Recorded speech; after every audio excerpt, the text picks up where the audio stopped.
Hello, everyone, and welcome to another edition of Comics 101. I'm your host, Big Dog, and I will be hopefully getting my co host, Richard, in very, very soon. Let me check on him. Maybe he has, no, he has not. Okay, well, thanks for joining us today. Uh, this was an impromptu Comics 101. We scheduled it probably on Sunday for today, and we were going to go in depth about a collection that we both found out about, which is Richard and myself, of a gentleman who had Asperger's disease. And I guess because of that, it made him kind of ADHD. And he was also kind of a hoarder. So, unbeknownst to him or to his family, excuse me, uh, he started collecting books, comic books, and this was, I guess, starting back in the 50s or so. And the collection just kept growing and growing. But the kids really didn't know. They knew he collected, but they were never allowed to see it. Um, and they found out after he passed, what he had done is he had got a storage container, kind of like the ones you see on the docks. And he had added that to the back of his house with a dehumidifier, air conditioning, so it's climate controlled, the whole 9 yards. And they also found out that he slabbed all those books. Turns out his collection is probably the biggest, if it isn't one of the biggest, it is the biggest period find of all time comic wise. They say possibly bigger than the Mile High collection. Anybody that's a collector knows what that means. So this gentleman has 2 and 3 copies of Detective 27, Action 1, Superman 1, Batman 1, Marvel Comics 1, so on and so forth, including all the Silver Age books, and all of them graded extremely well. So they're all in high grade, and they're starting to get to be auctioned off. I'm not sure. I haven't really read the entire article, but I'm pretty sure either Heritage, Comic House, since they're probably the most well known. Maybe Comic Link got a hold of it. I'm not sure, but I know one of the auction houses is auctioning off in sections or in bulk, certain bulks. So it's going to be interesting to see once he's hit the light of day as far as the auction is concerned. It's going to be one of the biggest auctions probably ever. Um, Side note: anybody who goes to or wants to use auction houses, they're great because they're pretty reputable. You have, like I said, Heritage, Comic Link. Um, I think it's called Hawks, Hawkes. I'm not quite sure on the spelling, but they've been around for a bit. And there's a couple others. Let me see if I can pull those up really, really quick. Um, so yeah, so I said Comic Link Heritage. There's also the others. Comic Guarantee. Oh, that's CGC. Um, I know there's one or two others. Um, Comic Connect is one of them also. But the thing is, what you have to make sure you read the fine print whenever you go to an auction house and you want to buy something from an auction. Um, Heritage, like I said, they're the most prestigious. They do art, they do $1 million homes, they do antiques, they do everything. But their buyers um, shoot, I can't think of the word. I'm sorry. So when you do an auction, say I'm the seller, they're going to take a percentage off the top of whatever it sells for. But on the other side, when you're the buyer, they also take a percentage.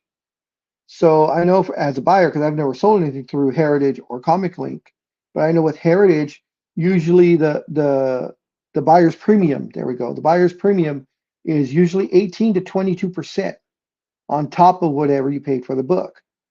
So let's say you buy a book and it's $1,000, what you actually owe them, aside from taxes, is uh, so it'd be an extra $200. So your $1,000 book costs a minimum of $1,200 because of that 20% buyer's premium. And the same thing with selling the book. You sold it for 1,000, and they also take, I'm not sure what the percentage is that they take off the seller's premium. I'm not sure what the seller's premium, but I believe it's 10 to 15%. So Heritage makes about 30% off of whatever they sell, which I guess is fair for them since they are the number one auction house as far as like collectibles go. Comic Link, if you can get something from Comic Link, it's a lot better. Purchased many I've purchased many items from both auction houses.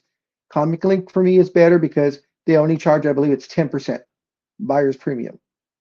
So it's, it's still within reason. It may get costly if you're buying a really expensive book, which I can't afford. I can't buy a 40, 50, $60,000 book.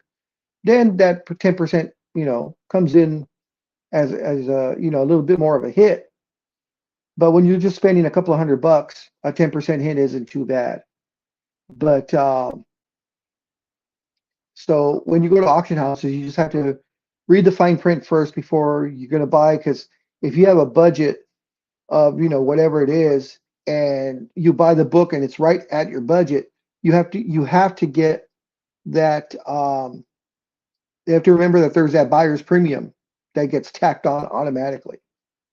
So, like a lot of times when you watch either Overstreet Comic Price Guide or you read, about auctions that have sold, and they say, oh, you know, Action Comics one sold for $4.5 million. My first question is always, well, is that with the premium or without the premium? I believe they do it with the premium, so it didn't really sell for that, but that's what it took to purchase that. There's a difference, like I said, because you can purchase it at X amount of dollars, but you're actually buying it at a higher amount because of taxes, shipping, and the premium. So a lot of people get caught with that.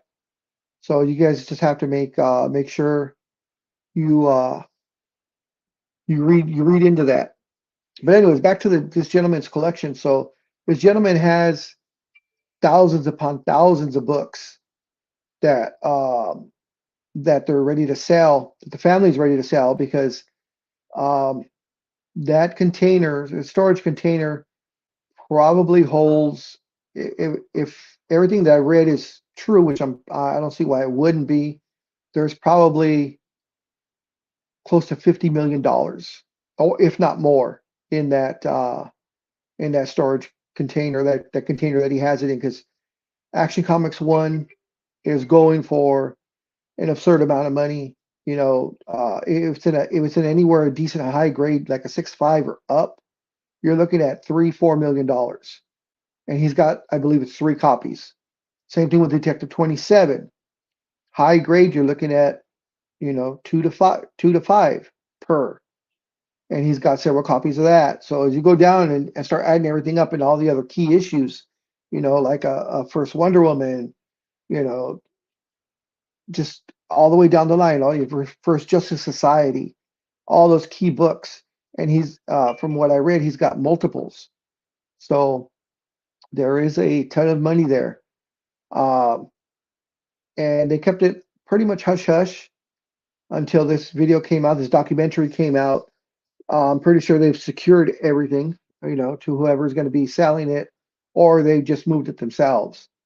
So, because of course, once something like that gets out, the unscrupulous people that are out there would try and rob them blind, try and take the entire trailer or a container, excuse me.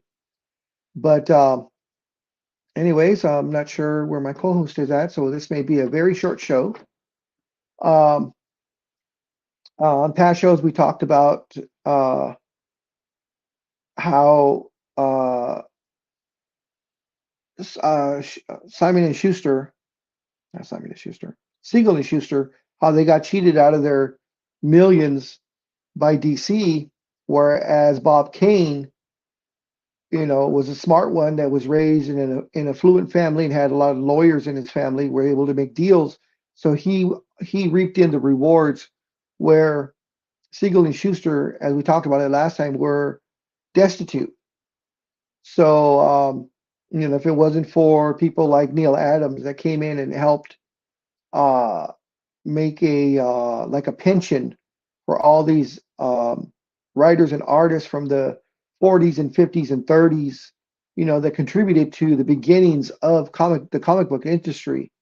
A lot of them would be destitute, so a lot of, there was a lot of things that went on in the 50s where, the major companies, which would be Timely, which was now Marvel, and DC Comics, you know, just took the attitude as this is what we're paying you, and whatever you create is ours.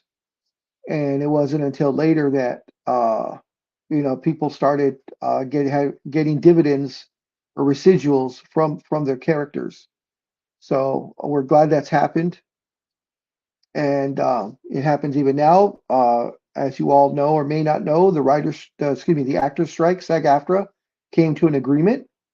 One of the big things there was AI, being that these actors, and not necessarily major actors, but the minor actors, you see in all the movies in the background, they were having to sign contracts saying they were going to be giving up their AI image to that particular movie company in perpetuity and not get anything extra. They get paid just their 1 day salary, and that was that. So, you know, companies still try and take advantage of the little guy, so to speak. The writers, the actors, the artists. They all have to fight for their rights and to get paid fairly. These mega companies are making billions of dollars off of these guys, and they're getting paid, X amount per page, depending on who you are and being an artist. But I'm glad that things are starting to turn around. So now that the actors are back, hopefully, so we're in November, so maybe by January, maybe February-ish, we'll start getting new shows and new movies that weren't already, in the tunnel, so to speak. So we'll see what happens. But all right, guys. It doesn't look like my host is coming on, so I needed someone to be a soundboard. So I am going to call this show tonight. It's only been about 15 minutes and no one's shown up. So we will get this better prepared next time, I promise.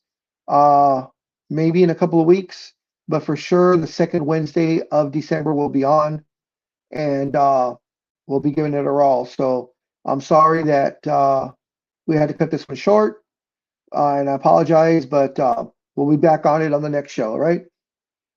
So thanks a lot, guys. Please join us for, if you're into sports talk with the guys. Uh, we're there every Saturday morning at 6 a.m. Pacific time. We do some NFL picks. We talk all sports. We go on all kinds of tangents, and we usually go for 3 to 4.5 hours. So if you got nothing to do on Saturday morning, come join us. We'd be very happy to have you. But anyways, you guys all have a safe rest of your week. Have fun and enjoy family and friends. All right, guys. So I will see you then. Bye.